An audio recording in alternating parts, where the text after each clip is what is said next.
Hi అండి, నమస్తే. Welcome to my channel Sivalakshmi vlogs. నేను ఈరోజు అయితే ఎగ్గు పులుసు చేస్తున్నానండి.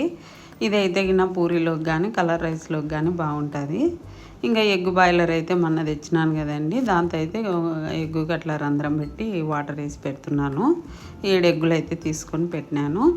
ఇంకా మసాలా కోసం అయితే కొబ్బరి, ధనియాల పొడి, ఎల్లిపాయలు, అల్లం మందు, ఎర్రగడ్డలను వేసి మిక్సీ పట్టుకుంటున్నాను. మిక్సీ అయితే మెత్తగా పట్టుకోవాలా, లేకపోతే గిన బాగుండదు. మెత్తగా పట్టుకోకుండా అంత గ్రేవీ లాగా రాదు, బాగుండదు.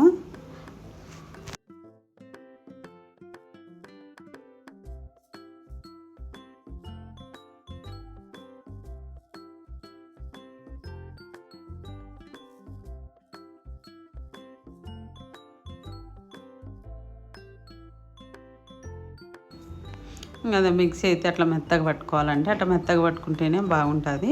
ఇంకా దాంట్లోకి అయితే నేను 2 టమోటాలు వేస్తాను. చిన్నవి అయితే 2, పెద్దది అయితే 1 వేస్తాను. నేనైతే 2 తీసుకున్నాను. 2 తీసుకుంటే కొంచెం గ్రేవీ లాగా ఇంకా కొంచెం బాగా ఎక్కువ అవుతుంది టమోటాలు వేస్తే. అందుకని 2 టమోటాలు తీసుకున్నాను నేను. ఇంకా ఎగ్గులు అయితే ఉడికినాయండి. అవి వాటర్లో వేసి పెట్టుకున్నాను, చల్లగైనాయి. ఇంకా బొప్పి అయితే తీస్తున్నాను. బొప్పి అయితే బాగా వస్తుందండి. ఎగ్ బాయిలర్ అయితే బాగా పనికి వస్తుంది, బాగుంది.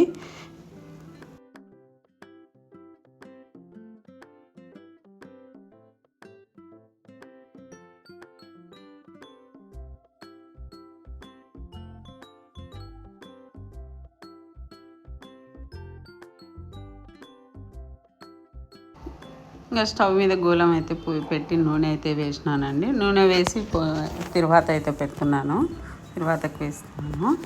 ఇంకా పట్టి పెట్టుకునే మసాలా అయితే దాంట్లోనే తిరువాత వేగింది.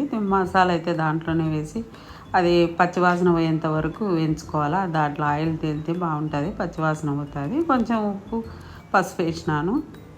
ఇంకా పట్టుకునే టమాటా గుజ్జు కూడా దాంట్లోనే వేసి వేయించుకోవాలా. ఒక 5-6 నిమిషాలు అట్లా వేయించుకుంటే పచ్చివాసన పోతుంది అది కూడా. ఇంకా ఇప్పుడైతే కారం వేస్తున్నాను. కారం అయితే 3 స్పూన్లు వేసినానండి. కారం కొంచెం కారం ఉంటేనే బాగుంటుంది. ఇది చప్పగా అయితే బాగుండదు కారం తక్కువ అయితే, అందుకని నేను కొంచెం కారం ఎక్కువే వేసినాను. ఇంకా తగినన్ని గ్రేవీకి తగినన్ని వాటర్ అయితే పోసుకోవాలండి. నేనైతే కొంచెం ఎక్కువనే పోసినాను.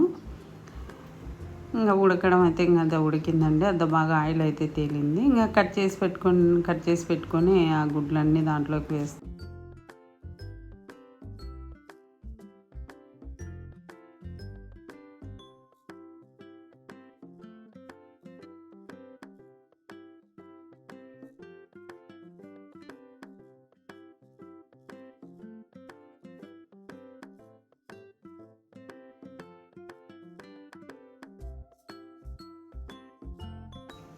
ఇంకా అన్నీ కట్ చేసి పెట్టినానండి. కట్ చేసి పెట్టి ఆ పులుసులోకి అయితే వేస్తున్నాను. పులుసులో వేసినాక ఒక 5-6 నిమిషాలు అట్నే ఉడకనిచ్చిన పులుసు పట్టుకుంటుంది బాగా.